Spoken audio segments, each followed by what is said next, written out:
moment. It's important to note, too, that Jonathan was very ill at this time. He had cut himself somehow, either exposure to the obelisk or exposure to the alien. It's true. Jonathan, you had touched the obelisk, hadn't you? Yes, I did. After, like I say, I found it, saw it, sat down, and you know. Do you think that was the source of your injury? I'm not sure. Okay. But I know that the texture, the outside feeling of this thing was almost like dry ice. So my conclusion is that maybe I burned my hand on the cold. Mm-hmm. Well, all right. So you drove straight home? Well, I drove home fairly straight, as straight as I could considering what had happened. I had to stop a couple of times because I continued to get sick, and I actually got out of the car and tried to get a little fresh air. I did stop at a ranger station, but there was no one there, and I was hoping to, get some kind of help for myself. I felt dehydrated. My head was throbbing. My hand felt like I had, smashed it in a car door or something. And I was very tired, but I just kept driving after that until I got home. And once I got home, I felt like, again, I had come back to civilization, except for the fact that in the rearview mirror I could see this large, wrapped-up item that I had brought back with me. It must have been still, at this point, kind of surreal for you. Absolutely. To realize you had a body with you. Well, to be honest, I didn't think of it as a body. I thought of it as something dead. I don't know that I could bring myself to really believe that it was an intelligent life form at that time. I think only later, when my friend Gary tried to convince me of what I had, would I deal with that reality. I was totally in denial. I mean, this was a non-human to me, and it killed my dog in such a fashion that I felt vindicated by killing it. I felt that it was completely fine. But I still had a lot of remorse, not knowing exactly what I had done. Or what the creature really was, I guess. Right. So you got home and you put the creature, as I recall, in your freezer. Yes. I started thinking about what to do with it. I was afraid. I was upset. I didn't know what I should do. I thought about burying it. But I was so sick I wasn't going to do anything at that time. And I thought, well, it's a piece of meat. I guess I need to preserve it if I'm going to show it to anybody. Sure. So the garage was right next to my car, and that's where my freezer was. And it wasn't in the house. It wasn't connected to the house. And I didn't want this thing to be connected to me. So I figured that, without thinking, I just decided that's where it should go. And so in it went. You had a big enough freezer to store this thing, I take it. Oh, yeah, I had a large freezer. Practically empty. And practically empty. So in it went, with no doubt some crinkle French fries or something. Yeah. And you locked up the freezer and walked away. I locked the freezer, closed the garage door, and went into the house and tried to just relax, tried to calm down. At this point, did you consider calling the police? Now you've got a phone. The Rangers weren't there, but you could call 911. Yes, I had thought about calling the police. I had thought about calling everybody. I had thought about calling NASA, the National Guard, anybody. Sure. I didn't want this thing in my life.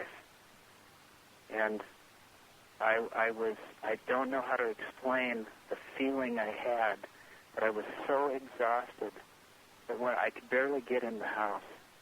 I picked up the phone. I called my girlfriend. She wasn't there. I left her a message, said, I'm home. Call me. Very important. I called my best friend, Gary. He wasn't home. I left him a message. I said, call me or come over immediately. Mm-hmm. And I basically sat there, not knowing what to do. Really not thinking.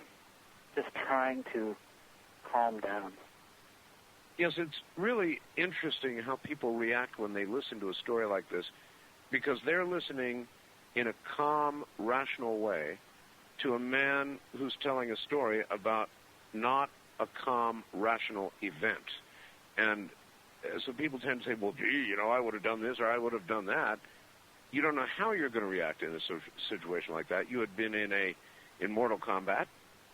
Your dog had been killed. You had just killed a creature that appeared not to be of this earth. It's hard to know how a person would react. Armchair listeners are quick to suggest, well, you should have done this, or you should have done that. I think so far I would have pretty much done what you did. Well, if I had it to do over again, I would have done things differently. What would you have done? Well, if the exact same thing happened the way it did,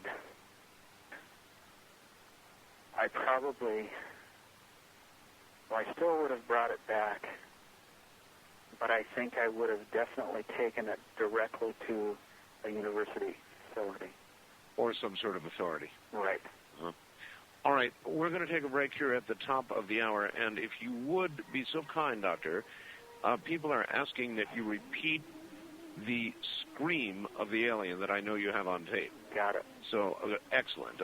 Stand by, everybody. Robert, thank you for standing by while we unwind this story once again. And then we're going to take calls from all of you. So, if you have questions or observations, stand by, because your calls are coming up. And by all means, get up on the web. You've got to see the rescanned photographs. They're absolutely incredible. Okay, here we go. I'm always pausing there to be sure I'm not about to interrupt myself again. Once again, Dr. Jonathan Reed and Robert Rafe.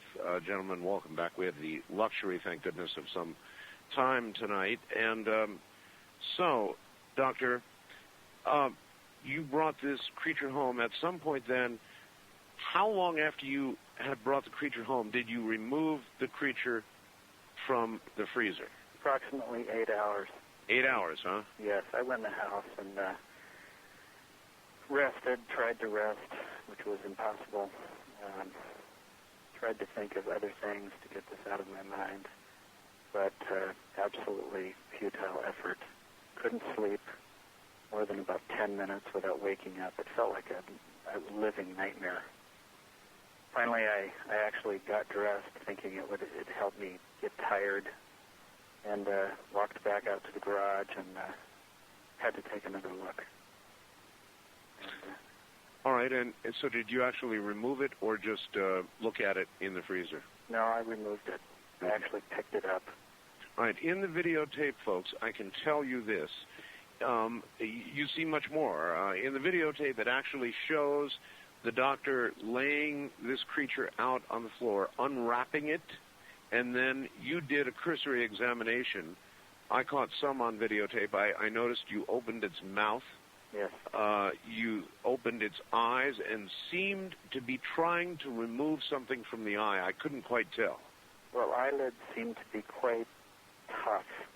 The actual tissue the muscle tissue was quite solid, and I was just trying to open it. You've got to stay good and close to the phone, Doctor. Okay. That's anyway, I was trying to open the eyelids, and the tissue that made up the eyelid and the muscle was very, very tough. Facial structure of this creature was very old looking. Yeah, it looks very old. Coarse skin, almost like a pig's skin. Yeah, and you can see veins clearly, or what we would think of veins anyway. Right.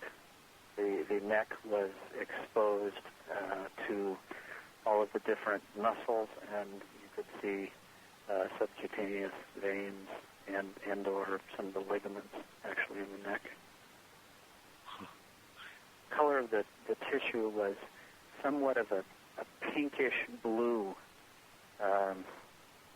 at first. It's in the woods.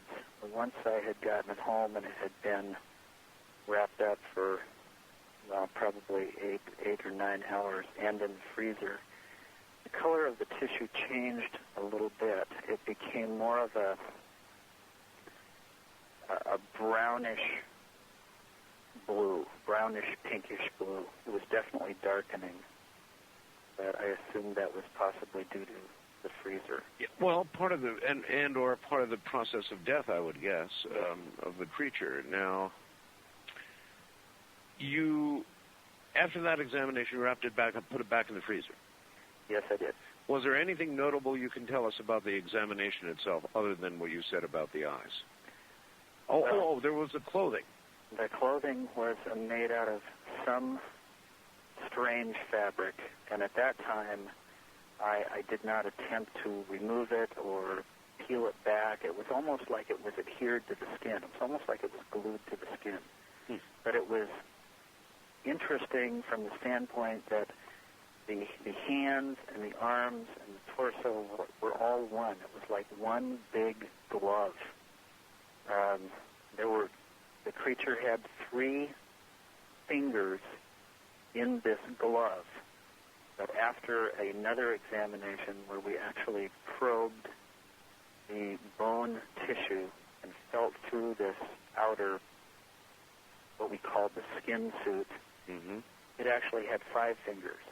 The glove itself was more like a mitten, but it had 3 large fingers, one for the thumb and 2 fingers in each of the other. Was it, Doctor, meshed together with the rest of the clothing, what you're calling this mitten or glove? Yes, it was all seamless. Seamless. And you tried to cut into it, didn't you? Yes, in a later examination with Gary, which we videotaped and audiotaped, we attempted to cut into the fabric, and I used an X-Acto knife and made an incision in the fabric about 4 to 5 inches, and within a second, it started to almost gelatinize and come together.